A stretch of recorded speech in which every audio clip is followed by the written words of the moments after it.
जिलाध्यक्ष और वर्तमान में प्रदेश उपाध्यक्ष रामदास चौधरी जी, टोंक जिला कांग्रेस कमेटी के पूर्व अध्यक्ष भाई जी, हमारे फौजू जी, हंसा जी, हमारी नवनियुक्त महिला कांग्रेस कमेटी की अध्यक्ष मौसी मीना जी, पैरवा साहब पूर्व अध्यक्ष भाई जी और मंच के सभी नेतागण।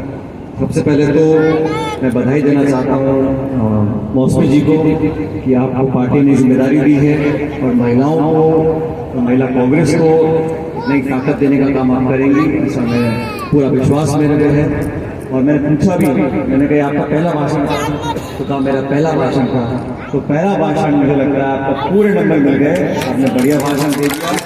और भाषण देने के साथ साथ आपने जो बहुत सटीक बात बोली वो सब लोगों ने उसको सराहा कि जब महिलाएं घर चला सकती हैं, महिलाएं परिवार चला सकती हैं, तो वो जन समस्याओं का समाधान करने के लिए प्रतिनिधि बन सकती है। और इसी को लेकर हमने हमेशा कहा है कि महिलाओं को बराबर का दर्जा मिलना चाहिए। और मुझे याद है सोनिया गांधी जी जब हमारी कांग्रेस की सरकार थी तो केंद्र में पहली बार हम लोगों ने कहा था कि महिलाओं को विधानसभा और संसद के अंदर 1/3 का आरक्षण मिलना चाहिए। ये हम लोग बिल लेकर आए, हमने पूरी कोशिश करी और तब भाजपा के विपक्ष में साथी थे। जब बिल आया राज्यसभा में तो समर्थन कर दिया, जब बिल आया लोकसभा में तो बीजेपी ने हाथ खड़े कर दिए, बोला हम इस बिल के साथ नहीं। पंचायत में, पंचायत समिति में, नगर पालिका में जो आज महिलाओं को आरक्षण मिला है वो राजीव गांधी जी की सोच थी। और मैं चाहता हूं कि इस देश में जिस मुकाम तक महिलाएं पहुंच सकती हैं उन्हें पूरा प्रोत्साहन मिलना चाहिए, पूरी ताकत देनी चाहिए। और इस प्रकार की महिलाएं, मौसमी जी आप जैसे लोग अगर और बढ़ चढ़ कर जिम्मेदारियों को संभालेंगे, उसमें समाज का, क्षेत्र का, महिलाओं का, सबका उसमें बहुत अच्छा होगा, ऐसा मानता हूँ। और आपका धन्यवाद कर दिया। सारा काम जो कराया पंचायत में सरपंच साहब ने कराया, सड़क का, बिजली का, पानी का, सफाई का, तो अच्छी बात है, आपको श्रेय मिलना चाहिए। और कांडा में ये एक बहुत मजबूत हमारी पंचायत है और यहाँ पर समय समय पर आपके बीच में आता रहता हूँ। और मैंने आज पूछा, मैंने कहा भाई दिक्कत क्या रह गई है, तो कहा सबने मिलकर कहा एक तो लाइब्रेरी की बात बोली, मेरे डिजिटल लाइब्रेरी की बात बोली है और एक पानी की बात बोली। और पानी के लिए मुझे लगता है कि 3 गांव के लिए एक बड़ी टंकी का निर्माण करना पड़ेगा, क्योंकि छोटी टंकी से यहाँ पार नहीं पड़ेगी, क्योंकि मुख्यालय है तो मुझे लगता है कि बड़ा बनना चाहिए कि लगभग 1 करोड़ से ऊपर की टंकी बनेगी। तो मैं प्रशासन सरकार को इस पंचायत के लिए एक नई टंकी के निर्माण के लिए प्रस्ताव बनाकर भिजवा रहा हूँ। और मैं उम्मीद करता हूँ कि जल्द सरकार को सलाह देगी, सरकार का नहीं कराती है सरकार से करवाएंगे, और फिर भी नहीं करेंगे तो कोई ना कोई समाधान ढूंढेंगे ताकि आपको पीने के पानी का अगली बार की दिक्कत नहीं आए। क्योंकि यहाँ पे आप सब लोग, सबकी आम सहमति थी। और साथ ही हकीकत तो ये है कि पानी की समस्या कोई पाड़ला के नहीं है, टोंक की, पूरे प्रदेश में। और मुझे कहते हुए दुख है कि आज की जो सरकार है ये 2-3 चीजें हैं, आप बिजली, पानी और सुरक्षा, ये प्रदान करते हो परिवारों को, महिलाओं को, गृहिणियों को, तो बाकी काम अपने आप होते रहते हैं। देखो सरकार बड़ी होती है, नाना प्रकार के आवेदन आते हैं, अलग अलग बजट आते हैं, लेकिन जो मूल समस्या रहती है बिजली की और पानी की, उसमें दुर्भाग्यवश ये सरकार पूरी तरह फेल है। हम लोग भी सरकार में रहे हैं, गर्मी पहले भी बढ़ पड़ती, लेकिन जिस प्रकार की अव्यवस्था है, मतलब कोई सुनने वाला नहीं है, कोई करने वाला नहीं है, कोई आश्वासन देने वाला नहीं है। अधिकारी कर्मचारियों पर जिस प्रकार का दबाव होना चाहिए, ये महीने भयंकर गर्मी के और लोग ट्राई करते हैं, लेकिन सरकार मुझे लगता नहीं कि इस धारणा में है कि मुझे कोई समाधान ढूंढना है, मुझे कुछ करना है।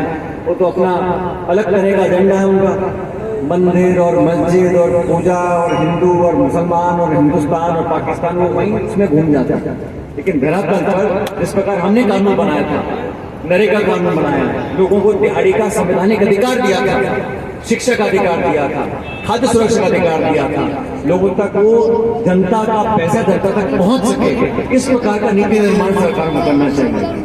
अभी ये सरकार एक सीधा सा कानून है। भारत सरकार ने कहा किसी भी राज्य में जो पैसा मिलता है पंचायत के विकास के लिए, गांव के विकास के लिए, नगर मोहल्ले के विकास के लिए, वो पैसा तब देंगे जब आपका चुनाव प्रतिनिधि होगा। कानून में लिखा हुआ है। इतने साल हो गए राजस्थान में चुनाव नहीं हो रहे, ना सरपंच के, ना पंचायत समिति के, ना जिला परिषद के, ना नगर पालिका के, ना परिषद के चुनाव नहीं कर रहे। हाई कोर्ट लगातार सरकार को लताड़ रहा है कि चुनाव कराओ, चुनाव कराओ। अभी 10 दिन पहले फिर कहा कि 31 जुलाई से पहले चुनाव कराओ। चुनाव कराना संविधान में लिखा है और कानून कहता है कि अगर चुनाव प्रतिनिधि नहीं है तो आपको बजट नहीं मिलेगा विकास का, ग्रामीण विकास का। अब जब चुनाव होगा नहीं तो 8 करोड़ राजस्थान के लोगों को सैकड़ों करोड़ रुपए का नुकसान हो रहा है, क्योंकि भारत सरकार ने मना कर दिया। अब इंडियन डबल है, वहां भी सरकार बीजेपी की है, यहां सरकार बीजेपी की है।